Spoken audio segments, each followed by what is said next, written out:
Y quiero que vayamos, por favor, hermanos, que me acompañen en el libro de Jueces, capítulo 2, libro de Jueces, capítulo 2, del 6 al 10. Libro de Jueces, capítulo 2, versículos del 6 al 10. Le quiero dar gracias a Dios porque esta semana llevamos a un perro a cortarle las uñas, un perrito de aquí, y pobrecito perrito, estaba muy lastimado.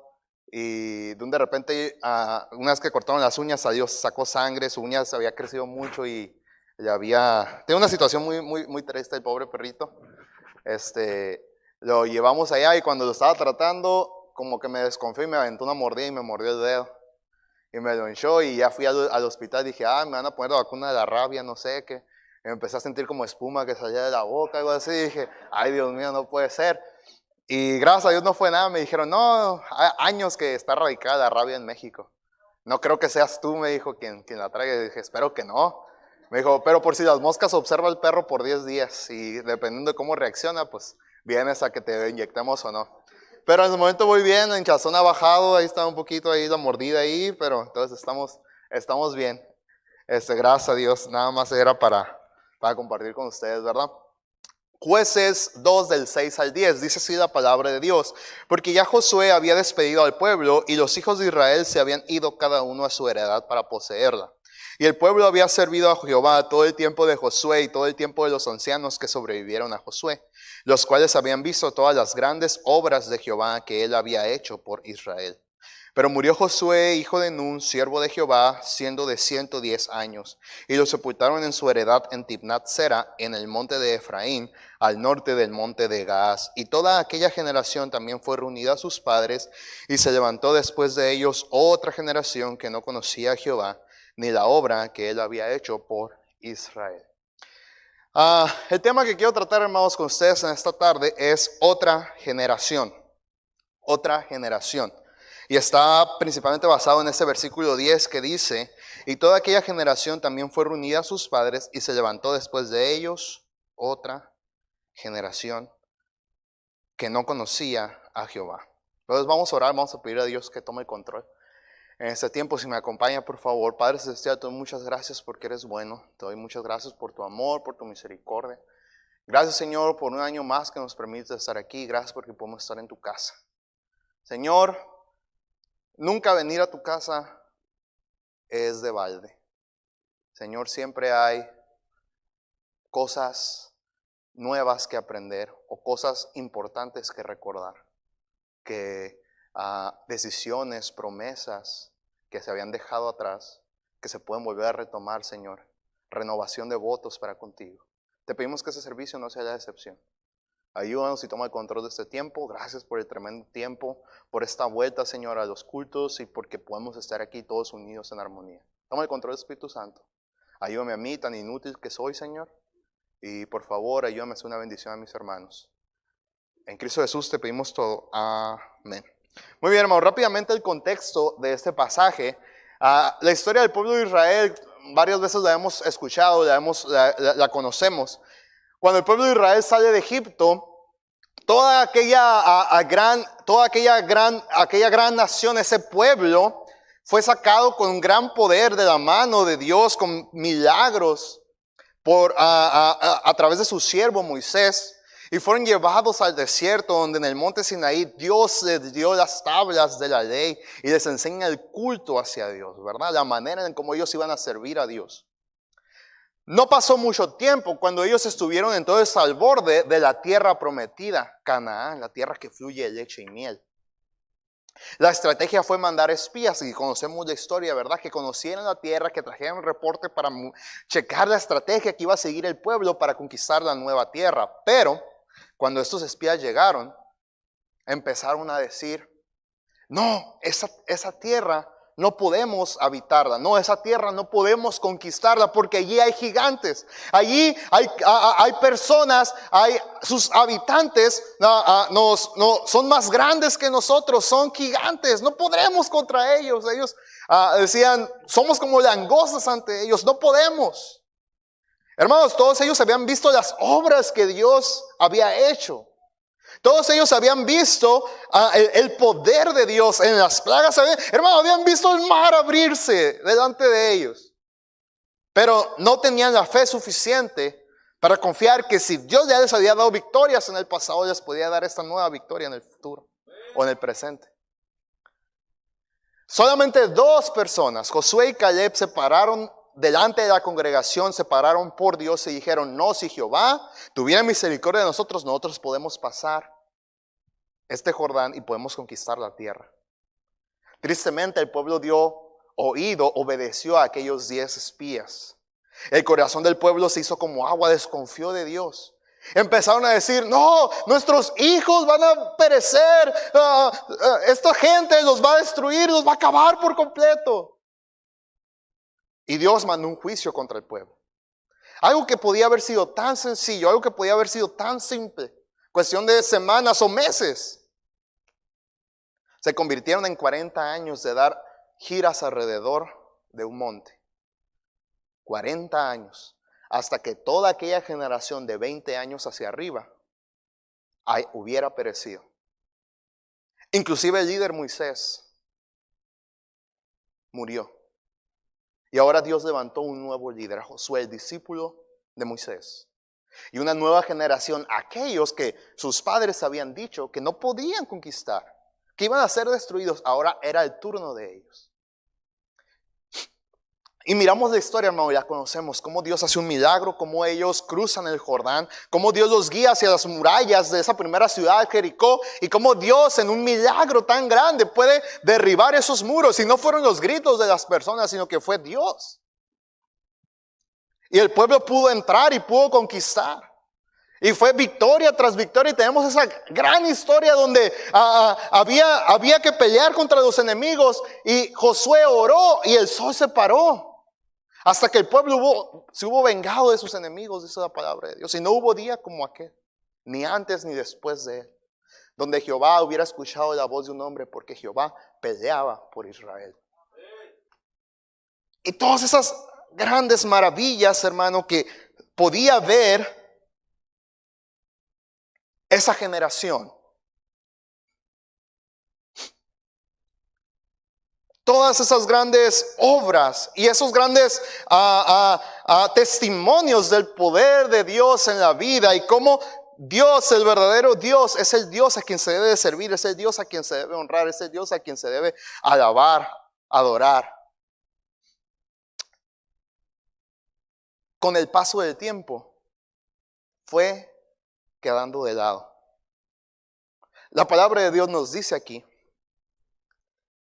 y toda aquella generación fue reunida a sus padres. En el versículo 8 dice: pero murió Josué, hijo de Nun, siervo de Jehová, siendo de 110 años. El versículo 7 anterior nos dice: y el pueblo había servido a Jehová todo el tiempo de Josué. Y no solamente el tiempo de Josué, sino todo el tiempo de los ancianos que sobrevivían a Josué. El pueblo se esforzó, el pueblo conquistó, el pueblo obedeció, y Dios trajo victoria al pueblo.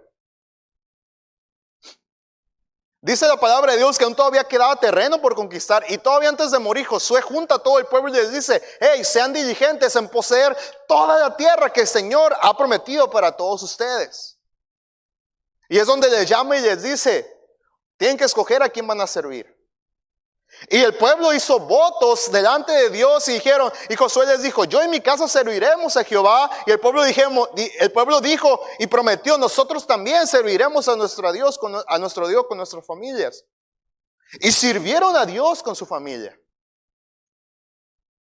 Y dice la palabra de Dios que se mantuvieron el tiempo de Josué, y cuando Josué murió, los ancianos que sobrevivieron a Josué. Pero llega el versículo 10 y dice: esa generación fue reunida a sus padres, pero se levantó otra generación. Y la tristeza es que dice que esta generación no conocía a Jehová. ¿Y cuál es el problema con esta generación? Que no conocía a Jehová.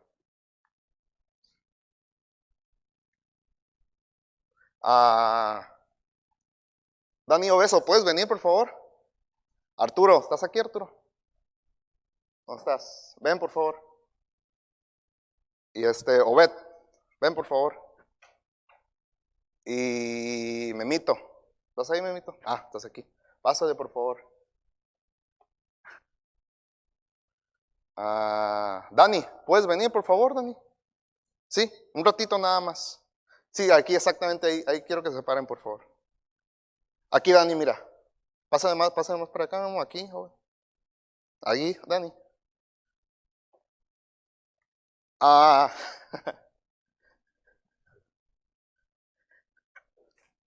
híjole. Aquí está una generación. Yo solamente me puedo pensar en ese pasaje. Y me pongo a imaginar a aquellos israelitas que tenían esta edad, ya cuando habrían conquistado. Y toda esa generación. Yo una vez los junté a ellos, no sé si alguno de ellos se acuerda. A todos ellos yo les di clase. No sé si se acuerdan de esa vez cuando yo les conté y les dije, algún día papá y mamá ya no van a estar. Y pensar en eso a veces es difícil. Pero yo quiero que los veas usted, hermano, a estos muchachos y veas cada uno de los muchachos allá. Cada uno de estos niños que han crecido en nuestra iglesia. Que han crecido en los caminos de Dios, que han escuchado la palabra de Dios. Y la palabra de Dios nos habla acerca de otra generación. Y ellos son esta otra generación. El asunto es que ellos no se van a quedar así. Yo me acuerdo cuando conocí a Dani. Estaba chiquito. Yo estaba más chico también. Mucho más chico. Estaba chiquito Dani. Yo me acuerdo cuando conocí a Arturo. Bien, como un bebé casi. Y luego cuando jugaba en los Tigres. ¿Te acuerdas, Arturo? Era portero. Yo me acuerdo cuando ellos dos nacieron. Yo me acuerdo de ese campamento que están sus mamás embarazadas. Yo me acuerdo de Dani cuando estaba chiquito en la cuna, cuando llegó. Y ya no son esos niños chiquitos, ya están grandes. Y el asunto es que va a llegar un año más, si Dios permite. 2 años más, si Dios permite. 5 años más, si Dios permite. Y estos jóvenes que miramos aquí, unos niños, otros ya jóvenes, serán adultos. Y ahora tomará ellos, o será el turno de ellos de tomar sus decisiones para con Dios. El asunto es que ellos van a decidir, que ellos van a hacer. Y lo que quiero hablar ahorita, hermano, es cómo nosotros nos podemos asegurar para que ellos puedan ser una generación para Dios. Ellos y los que están ahí sentados y los que en la gracia de Dios puedan llegar después. ¿Cómo podemos asegurarnos eso? Porque la responsabilidad de ellos, hermano, es suya y es mía. Yo solo los veo. Y yo lejano a ellos en lazos carnales, ¿verdad? Más que lazos espirituales o de afecto que en la iglesia. Solamente puedo pensar todo lo que Dios tiene preparado para ellos. Y yo solamente puedo imaginarme a sus padres. Lo que ellos imaginan o sueñan que puede tener Dios para ellos y para sus hijos. Pero ¿de qué va a depender ese asunto? Porque soñar no cuesta nada. Pero para que los sueños se tornen en realidades, se debe de poner acción. Yo he crecido en la iglesia. He visto muchos como ellos. Yo he sido más chico y he visto a muchachos más grandes de la edad de Dani. Dani tiene 16, 18 ya. Wow, te digo, hermano. Yo los miraba, yo estaba de la edad de Dani, yo miraba a muchachos como de Dani. Yo estaba de la edad de este Dani, miraba a muchachos como Dani. Decía, oh, es grande. Y he mirado de mi edad y he mirado más chicos que ahorita ya no están. Gloria a Dios por los que están. Pero ¿dónde están aquellos que estaban? Y el asunto, mi hermano, es que quiero hablaros con ustedes sobre esta próxima generación. Quiero hablarles de ellos y nuestra responsabilidad. Pueden sentarse, chicos, muchas gracias. La palabra de Dios nos habla, y ahorita que estamos comenzando la lectura de la palabra de Dios, En Génesis capítulo 6, versículo 9. Los del audio me amenazaron, me dijeron que si me pasaba de la media hora me iban a apagar el micrófono. Y lamento decirles que estoy en la introducción. Ok, Génesis capítulo 6, versículo 9 nos habla acerca de Noé. Y dice esto: estas son las generaciones de Noé.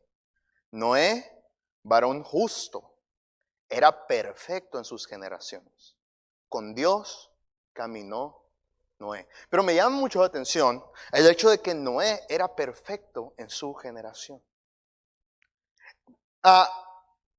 Perfecto no quiere decir que no cometiera errores, sino que está totalmente ligado a la primera frase que dice varón justo. Él era justificado porque su fe estaba puesta en la simiente de la mujer, en la simiente prometida, en nuestro Señor Jesucristo, en el Mesías que iba a venir. Y esa justicia que él tenía, actuó en él de manera que él hizo lo que tenía que hacer en su generación y tomó responsabilidad por su generación. A tal grado que Dios le miró y halló gracia a los ojos de Dios, dice el versículo anterior, el versículo 8, que Noé halló gracia ante los ojos de Dios.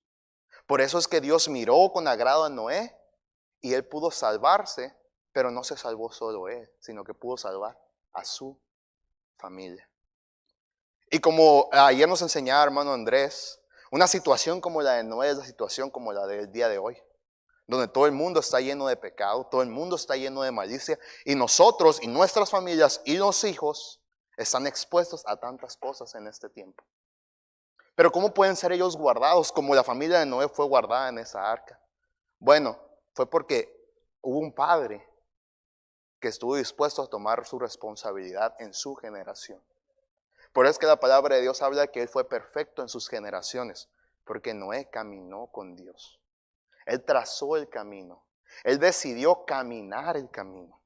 Él decidió andar el camino. Y él pudo entonces tomar la responsabilidad por su generación, de tal manera que logró salvar su familia. Y hermano, ¿cómo nosotros podemos ser responsables por nuestra generación? ¿Cómo nosotros vamos a permanecer e impactar en este mundo lo que sea que Dios nos permita vivir, porque sabemos que la venida del Señor está cerca? Pero ¿cómo podemos impactar el tiempo que Dios nos permita vivir en esta tierra hasta que Cristo venga? Si queremos impactar, si queremos que nuestra generación permanezca, si queremos que nuestra generación perdure, si queremos que nuestro cristianismo se manifieste más adelante, entonces debemos hacer algo distinto a lo que estamos haciendo. Debemos detectar aquello en lo que estamos fallando. No podemos esperar resultados distintos haciendo lo mismo. Porque si queremos que Dios obre en nuestra vida, debemos de acomodarnos a los caminos de Dios. Entonces nosotros debemos de convencernos de algo y debemos de decidirnos de algo. Y eso es, ¿qué clase de generación queremos tener para Dios? Quiero que, hermano, que elevemos nuestra mente en 10 años más, en 20 años más. Piensa en tu familia y piensa en tu iglesia. Quizá alguno de ustedes puede pensar, yo ya no voy a estar. Quizá alguno puede pensar, yo no sé qué vaya a pasar. Sí, no sabemos qué va a pasar. Pero ¿qué de los que sí van a estar en la gracia de Dios? Si Dios nos permite llegar, ¿qué va a pasar con esta iglesia? ¿Qué va a pasar con su familia? Si queremos que las generaciones en Dios permanezcan, algo debemos de hacer. Y en esta tarde quiero hablar a los padres, pero no solamente a los padres. Quiero hablar a toda la iglesia acerca de algunos pasos para marcar la diferencia en nuestra generación. Paso número 1, son 5 pasos. Paso número 1, son principalmente para padres, pero aplican para todo. ¿Okay? Si nosotros los podemos analizar, también aplican para nuestra vida. Salmo 139, 23 y 24 nos dice de la siguiente manera. Salmo 139, versículo 23 y 24. No sé por qué, cuando paso no puedo encontrar los versículos. No lo entiendo. Salmo 139, versículo 23 y 24. Dice así la palabra de Dios: examíname, oh Dios, y conoce mi corazón. Pruébame y conoce mis pensamientos. Y ve si hay en mi camino de perversidad y guíame en el camino eterno. Hermano, el primer paso que usted y yo debemos de hacer para asegurar nuestra generación es analizarnos a nosotros mismos. ¿Cómo está su vida? ¿Cómo está mi vida? ¿Cómo está su condición espiritual? ¿Cómo está mi condición espiritual? ¿Cómo estoy yo delante de Dios? ¿Cómo está mi relación con Dios? ¿Cómo está mi situación espiritual? ¿Cómo está mi vida delante de Dios? ¿Somos agradables delante de Dios? Es muy normal, por ejemplo, en esta pandemia que nos podamos distraer, podamos hacer muchas cosas. Y quizá muchos de nosotros hemos estado distraídos y entretenidos en otras cosas. Pero es momento de parar. Dios nos llama a parar, a analizar nuestros caminos. Detente, mi hermano. Toma un tiempo para analizar tu vida. Dice la palabra de Dios: examíname, oh Dios, y conoce mi corazón. Pruébame y conoce mis pensamientos. ¿Has tenido, mi hermano, mi hermana, un tiempo con Dios para analizar tu vida? ¿Ha usted ido como cristiano a preguntar: Señor, lo que yo hago, como yo vivo, es agradable delante de ti? ¿Ha ido usted como padre: Señor, mi labor como padre es agradable delante de ti? ¿Ha ido usted como madre: Señor, mi labor como madre es agradable delante de ti? ¿Has sido tú como hijo: Señor, mi labor como hijo es agradable delante de ti? Examíname, oh Dios. Hermanos, si somos sinceros, muchas de las cosas que estamos mal, nosotros ya las sabemos. Usted y yo sabemos de dónde flaqueamos, de dónde cojeamos. La verdad es que a veces simplemente queremos no darnos por entendido y no queremos ir a Dios porque ya sabemos lo que nos va a decir. Y no queremos acercarnos a Dios porque ya sabemos lo que nos iba a decir. Como el como el rey Acab, ¿verdad? Ah, ya sabía, por eso no quería que me dijera, le dijo el profeta. Siempre me profetiza lo mismo. Sí, nosotros ya sabemos muchas veces en qué estamos mal. Pero no queremos ir a Dios porque sabemos que Dios nos va a confrontar. Entonces por eso no tomamos un tiempo. Y de hecho a eso me refiero, hermano. Tomar un tiempo. Usted y yo como cristianos debemos de orar y leer la Biblia cada día. Debemos de pasar un tiempo con Dios. Pero esto habla de más allá. Un día, un momento planeado, designado, en el que usted puede ser quizás 2 veces al año, una vez al mes.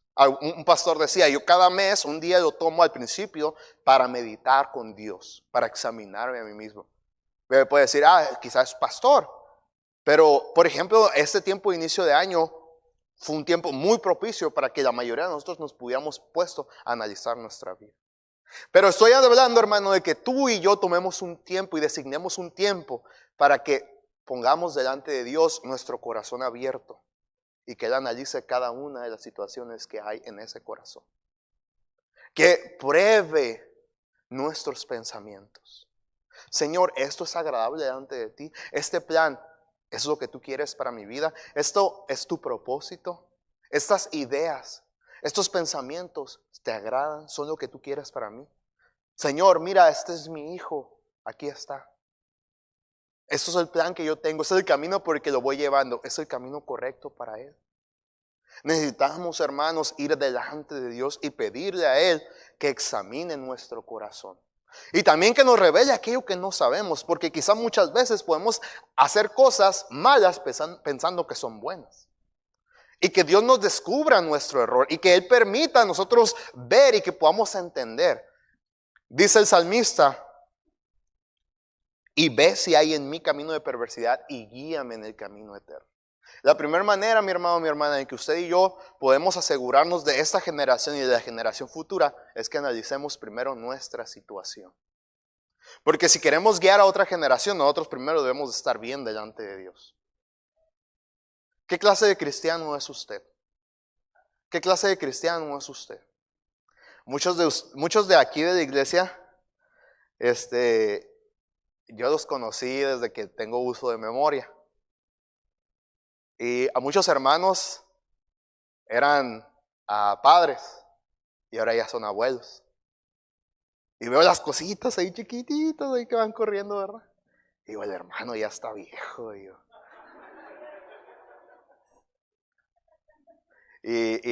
luego yo me veo y digo, ay, pues si yo también ya estoy grande, digo. Pero veo todo y veo y observo y digo, oh Señor, esta generación, ¿qué va a pasar de este niño? Y veo a los muchachos estos que pasé y a todos los demás los veo. Y digo, ¿qué tantos planes Dios tiene para ellos? ¿Qué cosas Dios tiene preparadas para ellos? Pero solamente lo van a lograr si los que están a cargo de ellos están cumpliendo con su labor. Y el primer paso es, ¿cómo está su corazón, mi hermano? Usted padre, usted madre, ¿cómo está su corazón delante de Dios? Yo como hijo, ¿cómo está mi corazón delante de Dios? Yo como siervo de Dios, ¿cómo está mi corazón delante de Dios? En mi ministerio, ¿cómo está mi corazón delante de Dios? Paso número 1, analiza su vida y su condición espiritual. Paso número 2, Mateo 6:21.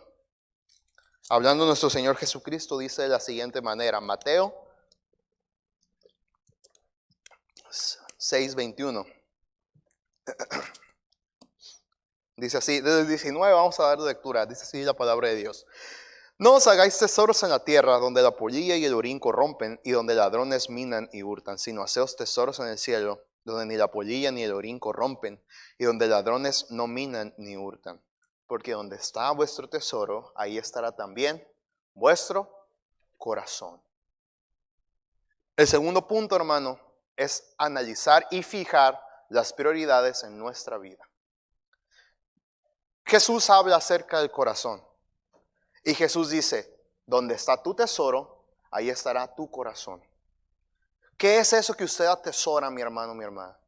¿Qué es eso que usted tiene tan preciado que usted está dispuesto a invertir su tiempo, su dinero, su talento en su tesoro?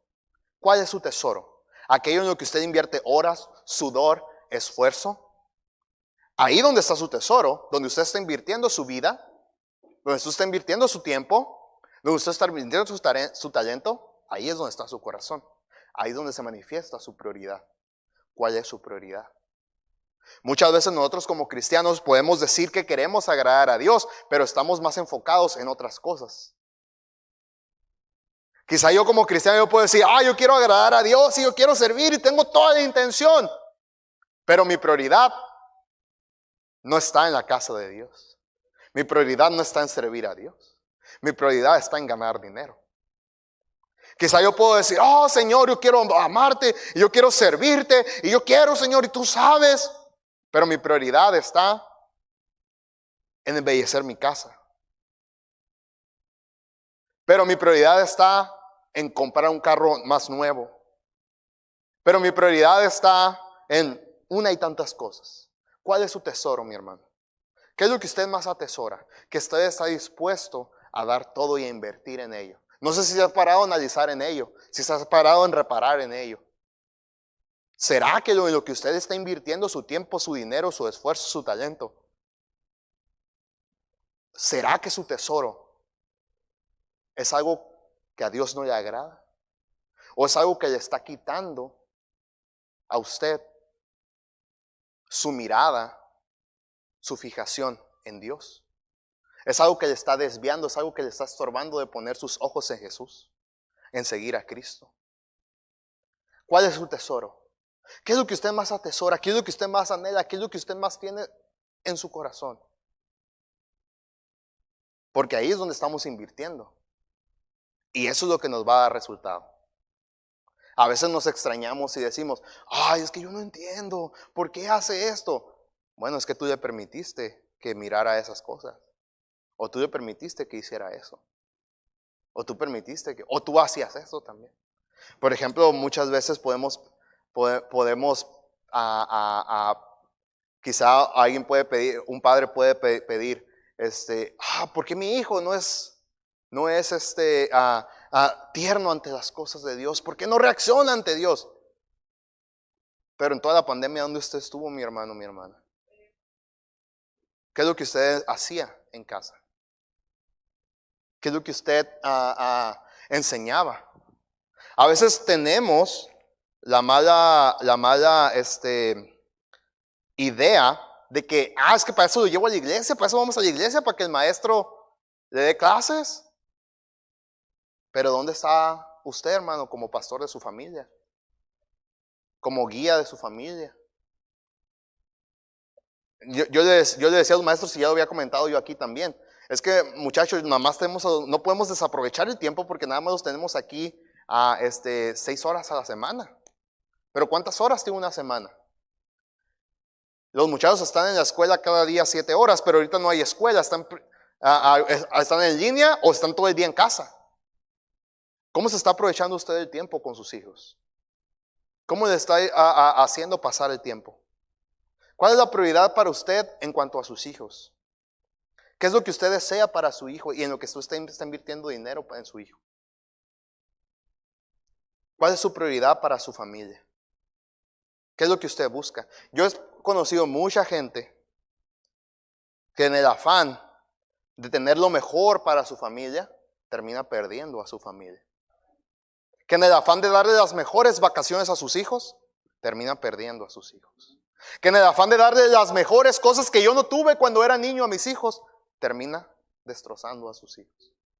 Que en el afán de decir, es que yo quiero que mi hijo pueda tener esto, pueda hacer esto, en ese afán de buscar, termina perdiendo todo.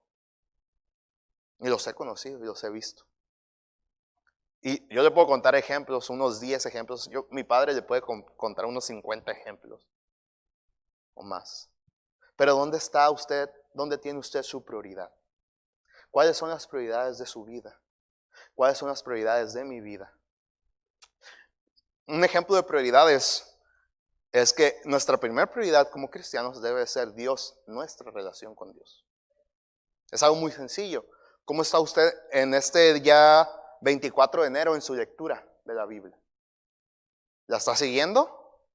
Algunos pueden decir, yo no ocupo la lectura de la palabra de Dios y la de diario, qué bendición. Pero hay algunos que dicen, yo no ocupo la lectura de la iglesia y ya la dejó de leer el 3 de enero. ¿Cómo está usted en su lectura de la palabra de Dios, mi hermano? ¿Cómo está usted en su oración? ¿Este año aumentó su tiempo de oración o disminuyó su tiempo de oración? ¿O su tiempo de oración era inexistente y ahora es igual a 0? ¿Cómo está su relación con Dios? ¿Cuál es su tiempo designado para buscar a Dios cada día? ¿Cuál es su tiempo designado para pedir a Dios? Hermano, tenemos necesidad. Hermano, necesitamos buscar a Dios. Necesitamos orar. ¿Dónde está usted cumpliendo? Es que tengo tanta responsabilidad. Sí, hermano, a veces abruman, ¿verdad? Yo no soy padre y tengo 50 chamacos en el colegio, ¿verdad? Ahorita quizá no lo siento tanto porque no estamos ahí. Pero les digo, miren, yo tengo 50 hijos, les digo a los chamacos ahí cuando estamos ahí. Y si nada más de eso pensarlo, yo sé, yo no soy padre y a veces usted me puede decir, no, pero también tengo responsabilidades, pero de eso no me quita que yo tengo que tener un tiempo para Dios. Y usted también, mi hermano, debe de hacer un tiempo para Dios. ¿Dónde está su tiempo para Dios? ¿Cuál es su prioridad? Nuestra primera prioridad como cristianos debe de ser Dios. También nuestra prioridad debe ser nuestra familia. Hermanos, yo como admiro a aquellos hombres que se despiertan temprano para trabajar por su familia. Eso es cuestión de admirar. Yo como admiro a esas madres que están atentas a las necesidades de sus hijos. Que si tienen que trabajar, que si tienen que hacer lonche, que si tienen que estar ahí atendiendo la tarea. Eso es de admiración, hermano. Pero no solamente lo económico y lo material es importante. Cuando hablamos de que nuestra familia debe ser una prioridad, debe de ser tanto en lo económico como en lo material, como en lo espiritual. ¿Cómo está usted guiando el corazón de sus hijos?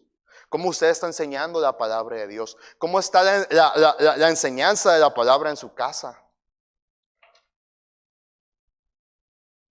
A veces es triste que estamos en la escuela dominical y les digo a los muchachos, muchachos, hoy vamos a mirar a la historia de, David es muy conocido, pero podemos hablar acerca de Sansón o quizás de algún otro personaje, de Elías, quizás a veces de Eliseo.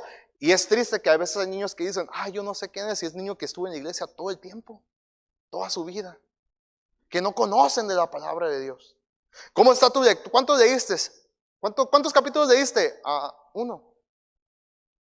Pero tu papá, Nada. Oye, ¿crees que la próxima semana puedes leer 2? Y yo les digo, sí, mi hermano, sí. Y la siguiente semana 2. Oye, la próxima semana puedes leer 3, ¿no? Sí, y lee 3. Y así de poquito en poquito avanzando. Pero hermano, usted se está cuidando de la lectura de sus hijos, el crecimiento espiritual de sus hijos. ¿Cuántos saben sus hijos de la palabra de Dios? ¿Saben lo mismo de la palabra de Dios que conocen de videojuegos?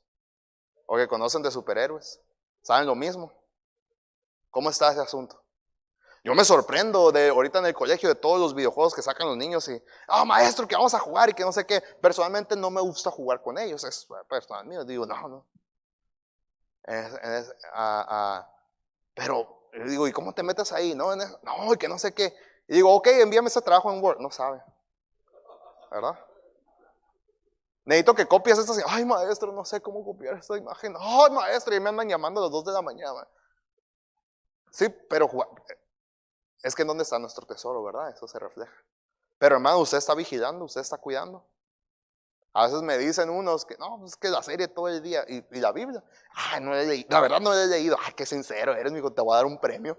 Y digo, lo dice así como, bueno, al menos es sincero, ¿verdad? Quizá ya es un paso, puede que sea un paso. Pero pues ahora ya empieza a leerla, le digo. ¿Verdad? El chamaco. Bueno, nuestra prioridad, hermano, nuestra familia. ¿Cómo está usted cumpliendo su papel en su familia? ¿Cómo estoy yo como hijo cumpliendo mi papel en mi familia? Yo tengo unas metas que no les he compartido a mis papás todavía. Porque luego el que habla queda preso de sus palabras, ¿verdad? Entonces estoy orando fuertemente a Dios para que Pero ¿cómo está nuestra labor como hijos?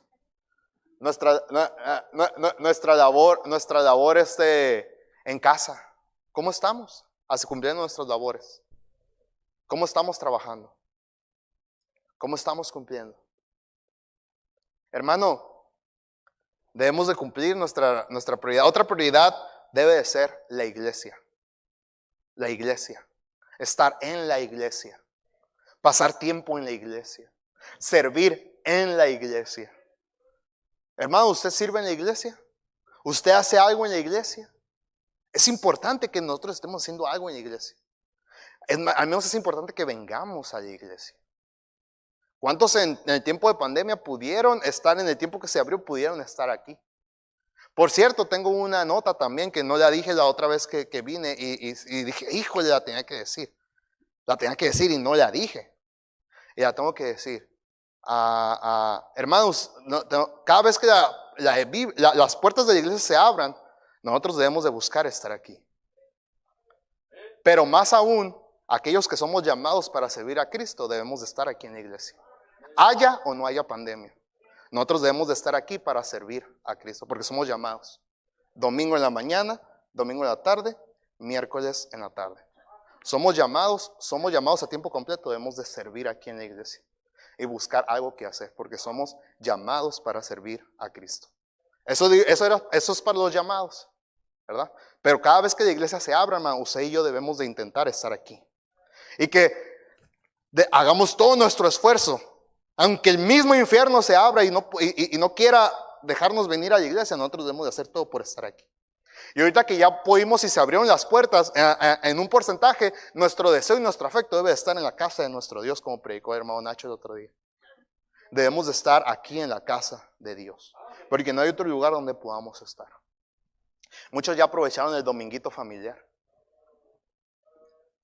Y se toman fotos y dicen, ay, dominguito familiar. Y después la familia. ¿Cuál familia? Hermano, el domingo es el día del Señor.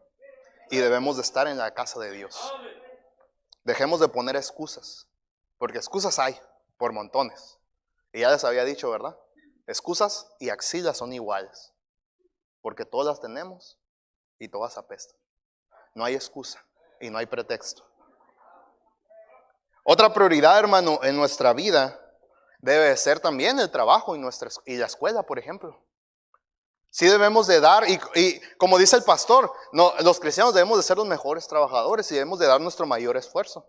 A veces es difícil, a veces es complicado, pero debemos de hacer y dar lo mejor de nosotros y dar testimonio en el trabajo. En la escuela, nosotros como estudiantes cristianos debemos de dar lo mejor, y más si vamos a una escuela secular, debemos de dar lo mejor y dar testimonio de nuestra fe. Debemos de poner en prioridad el exaltar a Cristo y poner nuestros dones y nuestros talentos para servir a Cristo, inclusive en nuestro trabajo, inclusive en nuestra escuela. Cuando yo estaba en la preparatoria y cuando estaba en la universidad, no se presta quizá todo el ambiente para compartir de la palabra de Dios. El turno de la mañana tenía algunos muchachos pentecostales tuvieron una buena iniciativa de tener un grupo de lectura de la Biblia. Hombre, cómo los atacaron. Yo quería estar con ellos, pero era en la mañana y yo en la mañana trabajo y yo iba por la tarde a la escuela. Dije, pues al menos para apoyar, pues están leyendo la Biblia, pues vamos ahí. No voy a ir a bailar con ellos, pero pues voy a leer la Biblia con ellos, dije, al menos. Pero pues no pude ir en la mañana. Pero en la tarde, en medio de todo, yo intentaba compartir el Evangelio de Dios a mis compañeros. Algunos eran cerrados. Y no, yo no creo en esas cosas, no. Dije, escucha la palabra de Dios. Bueno, al menos ya te dije, ya te dije, ya sabes. Pero debemos de compartir a Dios. Debemos de compartir la palabra de Dios. Debemos de buscar esas. Debemos de poner prioridad, hermano, en la enseñanza de nuestros hijos. ¿Dónde está enseñando usted a sus hijos? A mí me da mucha tristeza porque yo lo viví de primera mano.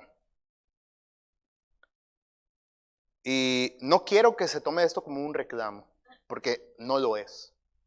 Pero sí me da un poco de tristeza que mi madre en el año 2002 entró a la carrera con 3 hijos, porque había una visión de abrir un colegio para los hijos de los hermanos de la iglesia. Y lo digo aquí abiertamente. Da tristeza muchas veces la poca respuesta de hermanos aquí en la iglesia para el colegio. El primer propósito de que exista este colegio es para que sus hijos, hermanos, estén ahí. El propósito principal para que ese colegio esté abierto es para que sus hijos estén ahí. Y parece como la parábola de la cena. Ve y ya está preparada la cena para aquellos para los que fue hecha. Y los que está hecha, no, estamos ocupados, no, es que quiero esta escuela, no, es que quiero esto, que está muy caro, que no sé qué, hermano, está baratísimo el colegio. Baratísimo, comparación con todas las escuelas. Pero es que nuestra prioridad no está en las cosas en las que debe de estar nuestra prioridad.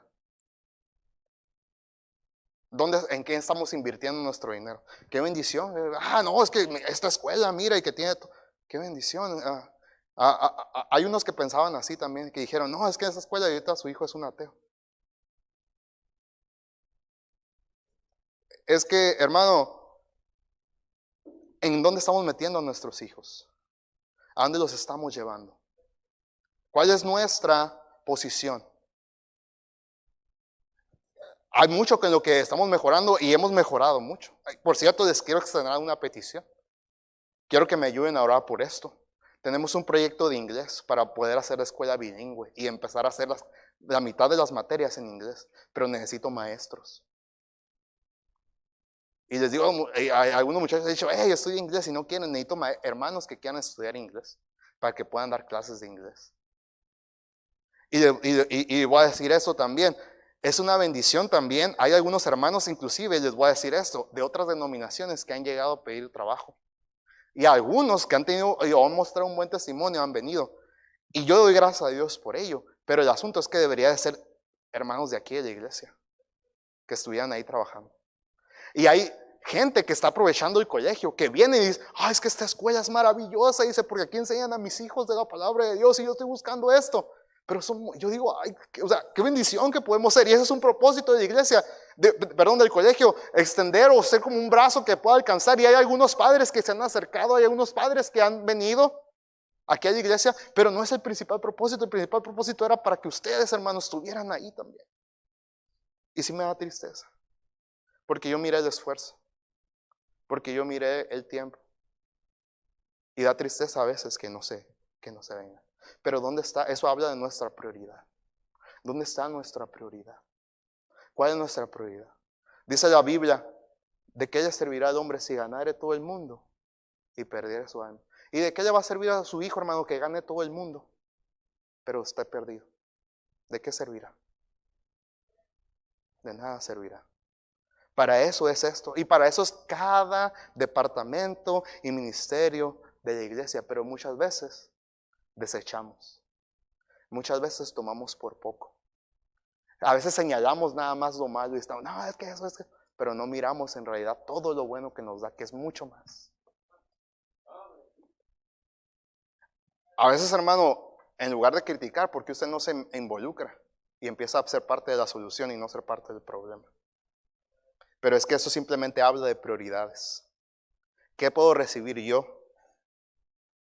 Pero no estamos pensando en qué puedo dar yo. ¿Cuáles son las prioridades en nuestra vida? ¿Cuál es nuestra prioridad en cuanto a amigos? ¿Cuál es nuestra prioridad en cuanto a entretenimiento? ¿Cuál es nuestra prioridad en muchas cosas? Donde está su tesoro, ahí estará su corazón. Y donde está su corazón, eso es lo que cada uno de nosotros vamos a cosechar en el futuro. Que no sorprenderá el desempeño o el lugar de nuestra generación y de la siguiente generación.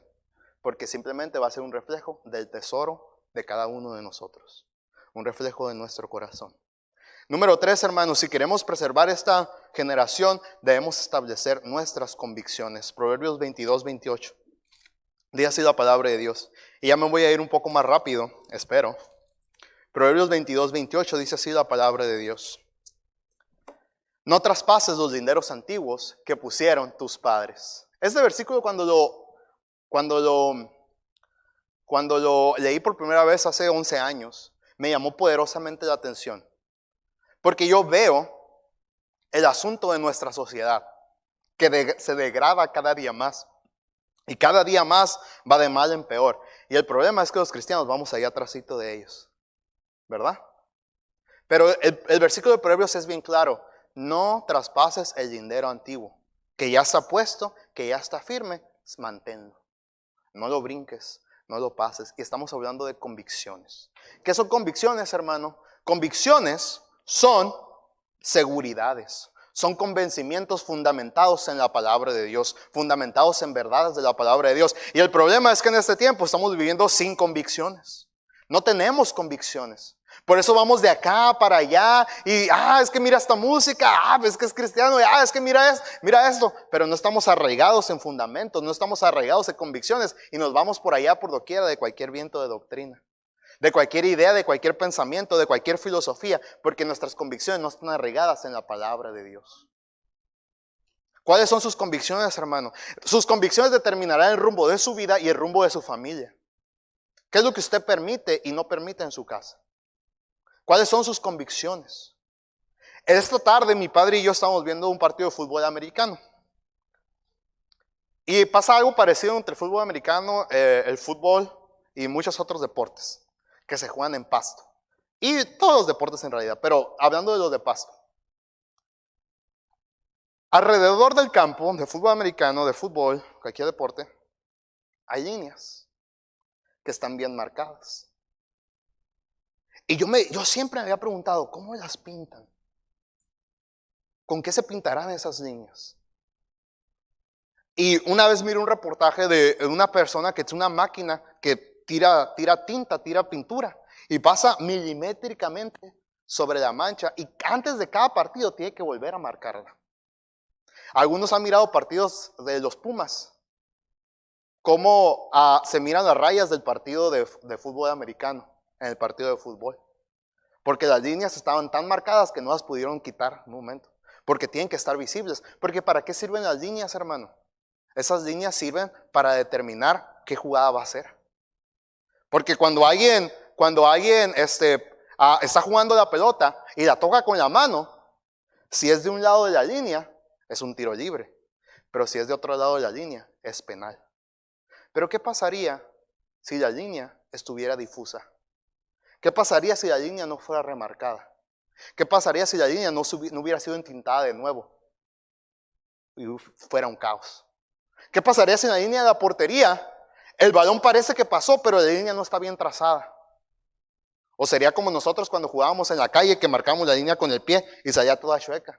No pasó porque está ahí. Pero es que hiciste ahí como una dona. No, pero no pasó porque está. Las líneas en esos deportes, hermanos, son tan importantes que tienen que marcarse a cada momento. Tienen que remarcarse. Y las convicciones en el cristiano son tan importantes que tienen que remarcarse constantemente. Que tienen que levantarse, que tienen que otra vez volver a revisarse y que tienen que otra vez a volver a levantarse. ¿Cuáles son sus convicciones? El problema es que quizá uno me está escuchando y dice, pero ¿qué convicciones son? ¿O qué convicciones? No, pues no me dijeron de eso. Cuando yo entré aquí nadie me dijo eso. A mí me dijeron cree en Cristo y ya. Y todos tus problemas se acabarán, decían. ¿Verdad? No. Sus convicciones, hermano. ¿Qué es por lo que usted cree y hasta está dispuesto a morir? ¿Qué es lo que usted cree? Te puedo dar algunos ejemplos de convicciones. Puedo compartir algunos rápidamente. Una convicción, nada más también para decir una convicción, son principios basados en la palabra de Dios. Están basados en la palabra de Dios a la luz de la Biblia. Y son adaptadas a la vida de uno, estando plenamente convencidas de las mismas, con sustento bíblico. Por ejemplo, un ejemplo de convicciones en cuanto a los amigos. Santiago 4:4 nos dice. ¿Qué nos dice Santiago 4:4? ¿Alguien se lo sabe? Santiago 4:4. Oh almas adúlteras, ¿no sabéis que la amistad del mundo es enemistad contra Dios? Cualquiera pues que quiera ser amigo del mundo se constituye enemigo de Dios. Una convicción en cuanto a la amistad con el mundo. Yo no critico, porque no es un pecado, o no lo considero un pecado yo. Pero sí me da algo de tristeza que en una boda, quizá no debo decir porque van a haber bodas ahorita próximamente, ¿verdad? Bueno, lo voy a decir. Sí da un poco de tristeza que en una boda, personas que salgan no sean parte de la iglesia. Y no estoy hablando de familia es otra cosa, pues familia a veces tiene que salir. Pero a veces es, es que esta es mi amiga y es cristiana. No, pero es mi amiga. Oh. Tan así que para tu boda. Ahora, no estoy hablando de no ser cordiales y no estoy hablando de no ser respetuosos y no estoy hablando de no intentar llevar hasta la medida de lo posible, pero como cristianos debemos de marcar una línea en nuestras relaciones con gente que no es cristiana. Porque la Biblia lo dice. Estamos en el mundo, pero no somos del mundo. Y ahí dice, el que quiera ser amigo del mundo se constituye enemigo de Dios. En la universidad yo me llevaba y teníamos un grupo de estudio y estudiábamos y trabajábamos y a veces sí llevábamos un buen tiempo, pero cuando empezaban con cosas yo decía, bueno, Dios bendiga, cuídense mucho y no, que ahora vamos, bueno, ya, hasta aquí, ya hasta aquí. Y ya me empezaban a decir, no, y que vamos a hacer una fiesta acá. Y, mira, éramos en mi grupo había otras dos cristianas. Vengan ustedes también, hombre, va a haber cerveza para nosotros, pero pues ustedes vamos a tener soda. Muchas gracias, dije, pero de todas maneras no puedo ir, digo. No puedo, no quiero, y pues no, soy cristiano, digo, yo no estoy donde está. Te respeto, te digo, bueno, gracias si cabe que me invitaste, dije, pero pues no voy a ir. Pero nuestra diferencia debe estar marcada. El problema es que la diferencia con el mundo muchas veces no está marcada. Y nuestros amigos a veces están allá y en la iglesia estamos peleados con los hermanos. Y nos miramos y que esto y que el otro, hermano, déjate de tonterías, por favor. Perdona, ama a tus hermanos. Y ama a los mundanos y habla desde Cristo. El problema es que donde ellos ya no nos aceptan, no aceptan a nuestro Cristo, ya no nos están aceptando a nosotros. Y el problema es que nosotros estamos dejando de lado a nuestro Cristo para que ellos nos acepten a nosotros. Por eso es importante una convicción. Una convicción que me diga, es que yo no puedo ir más allá con gente que no comparte mi fe. Porque ya es un yugo desigual. Y la Biblia dice que no debo de juntarme en yugo desigual con incrédulos. No es solamente para matrimonio, es en toda área.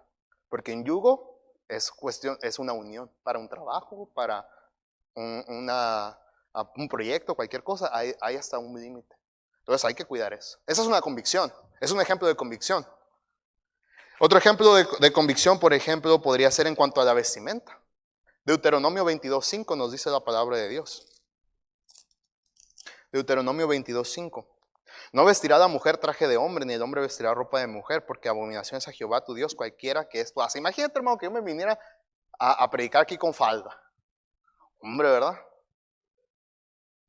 Por eso es importante cuidar en cuanto a la vestimenta, mi hermano.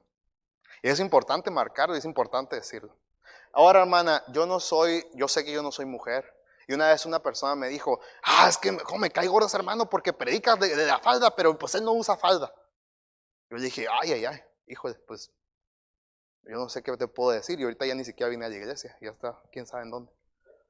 Pues es nomás una actitud que tenía esta hermana. Yo solamente me quedé callado y dije, pues has estado aquí en la iglesia toda la vida. Creo que, pero bueno, no es tu convicción, está bien. Pero nuestra convicción, hermano, debe estar fundada en la palabra de Dios. Y deben de ustedes, yo no soy, hermano, quien podría enseñar, hermana, yo sé, sería mi madre, el hermano Dalio, yo sé, y no quiero ahondar mucho en esto. Pero es importante en la convicción en cuanto a la falda, en cuanto a la vestimenta. ¿Qué clase de vestimenta estamos teniendo? Es importante cuidar esos aspectos en nuestra vida, porque somos embajadores de Cristo, porque nuestra vida es un ejemplo. Hermanos, si nosotros vamos a cuidar nuestra generación, debemos de establecer convicciones en nuestra vida. Hay muchas convicciones en las que usted y yo debemos de analizar para apropiárnoslas. Convicciones en cuanto al cine, convicciones en cuanto a la iglesia, convicciones en cuanto a los diezmos, convicciones en cuanto a la familia, convicciones en cuanto al estudio. Hay muchas áreas en nuestra vida donde debemos establecer convicciones. Esto yo lo creo porque así está en la palabra de Dios y como está en la palabra de Dios, yo lo creo y lo sigo y lo vivo. Pero eso, ¿cómo carece en este tiempo? ¿Cómo estamos tan lejanos de tener convicciones verdaderas? Pero hermano, nosotros si queremos mantener a nuestra generación, debemos de marcar convicciones en nuestra vida. El hermano Bob Walker dice, si lo permites, lo promueves. ¿Qué estás permitiendo en su casa? ¿Qué es lo que está permitiendo usted en su casa?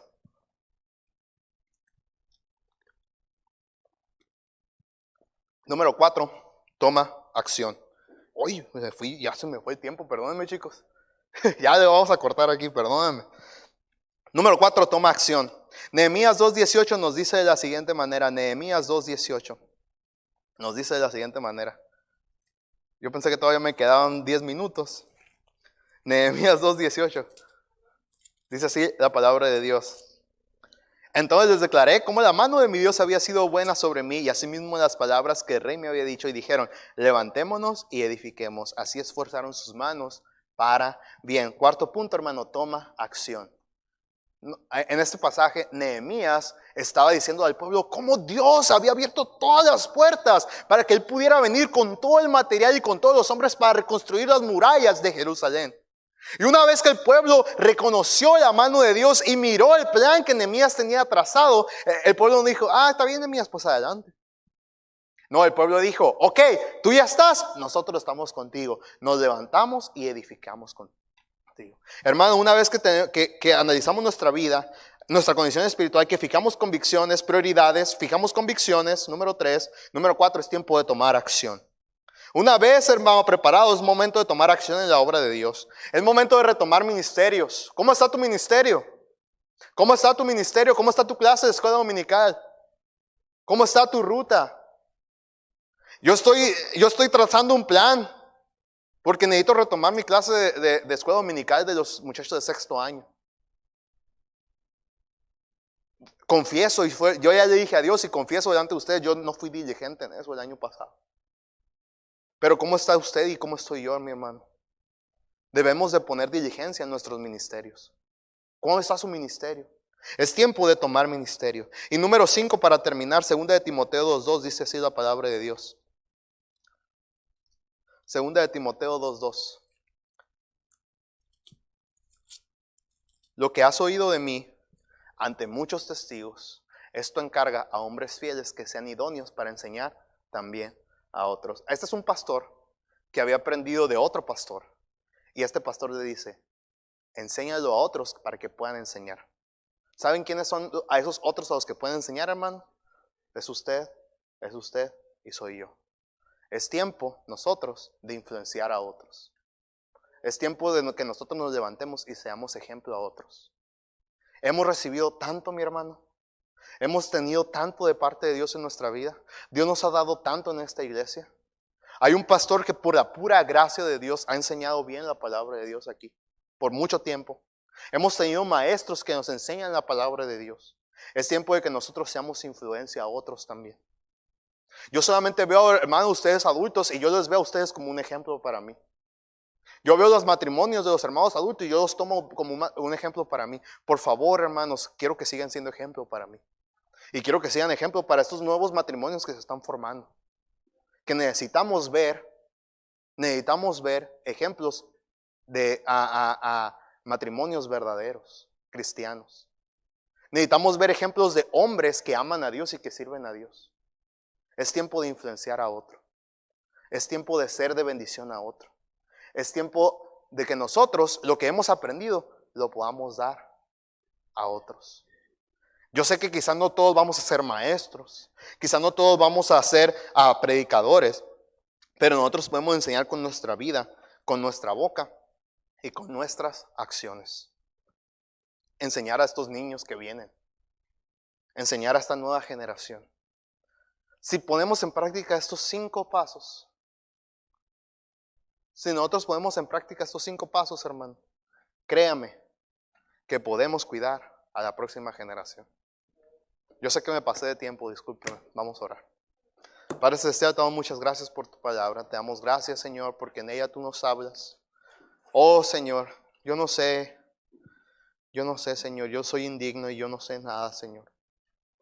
Si solamente para una persona esto pudiera haber sido de bendición, Señor, toda la gloria y la honra es tuya.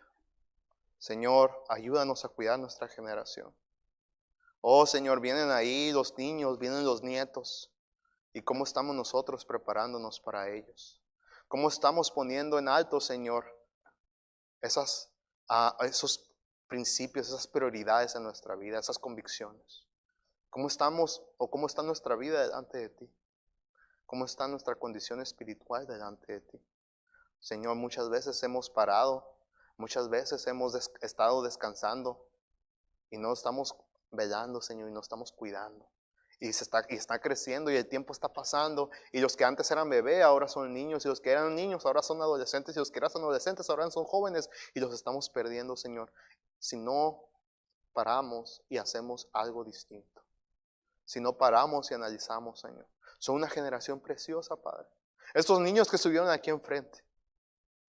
¿Cómo quisiéramos, Señor, que en el futuro de ellos se levanten pastores y los que están acá sentados también, misioneros, maestros, o doctores, o arquitectos, o ingenieros, o maestros, pero cristianos verdaderos? Oh Señor, ¿cómo necesitamos nosotros ser y cumplir nuestra parte en nuestra generación? Ayúdanos por favor a analizar nuestra vida, a establecer y revisar nuestras prioridades, a poner en alto convicciones en nuestra vida. Ayúdanos por favor, Señor, a tomar acción y a influenciar a otros, a nuestros hijos, a nuestra familia, a la generación que viene, influenciarlas con nuestra boca y con nuestro ejemplo a servir a ti, Señor, al único Dios verdadero.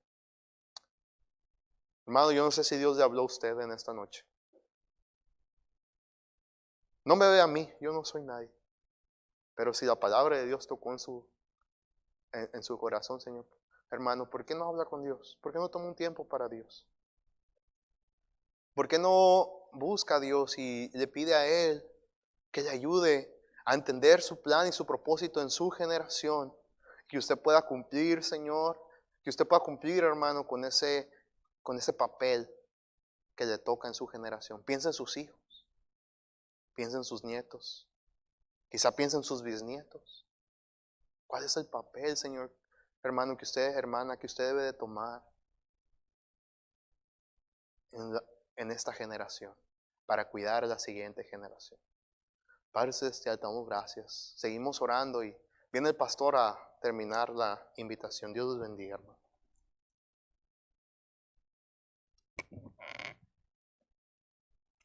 En verdad, cómo hace falta ver por la siguiente generación. ¿Qué estamos edificando?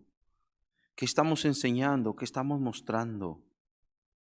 ¿Cómo nos estamos preocupando por las prioridades, por las convicciones? La verdad es que, oh Dios, tarde que temprano se va a ver los resultados. Si hemos hecho bien o hemos hecho mal. Por favor, ayúdanos. Estamos a tiempo, muchos de nosotros, para reaccionar. Ayúdanos, Señor. Estamos en tus manos.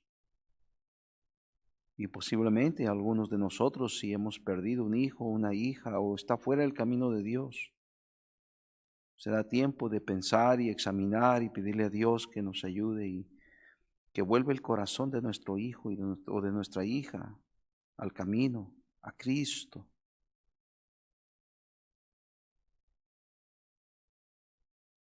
¿Cuántas cosas Dios quiere hacer?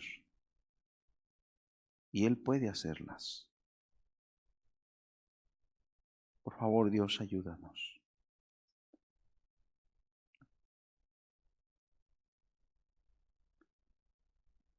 Mi amigo, mi amiga, si usted está ahí y no tiene a Cristo en su corazón, usted ha venido esta noche a la iglesia, no tiene a Cristo, yo le invito, entréguese a Cristo, pídale a Cristo que le salve. Él espera con los brazos abiertos. Cristo dijo, vengan a mí los que estén trabajados y cargados, y yo os haré descansar. Él vino a buscar y a salvar lo que se había perdido. ¿Habrá alguien aquí esta noche que pueda decir, pastor, yo no tengo a Cristo, yo necesito a Cristo? ¿Habrá alguno aquí, alguna aquí? Solo levanta tu mano diciendo, pastor, ore por mí, yo necesito a Cristo, quiero entregar mi vida a Cristo. ¿Habrá alguien aquí? Ahí que me estás viendo en internet, si no tienes a Cristo, entrégate a Cristo. No es una cosa mística, no es una cosa misteriosa, secreta, no, simplemente es una oración donde tú le entregas a Cristo tu vida, tu alma, le pides que te salve, pones tu fe y tu confianza en Cristo, solo en Cristo. Renuncia a todo lo que tú creías que te puede salvar y ahora solamente crees que Cristo te puede salvar y te ha salvado. Eso es todo. Gracias, Dios. Gracias por tu palabra y por hablarnos y darnos un mensaje tan necesario y tan refrescante para nuestras vidas. Y sobre todo a tiempo en muchos casos, Señor. Gracias, Dios, por tu palabra, por hablarnos esta noche en Cristo. Gracias. Amén.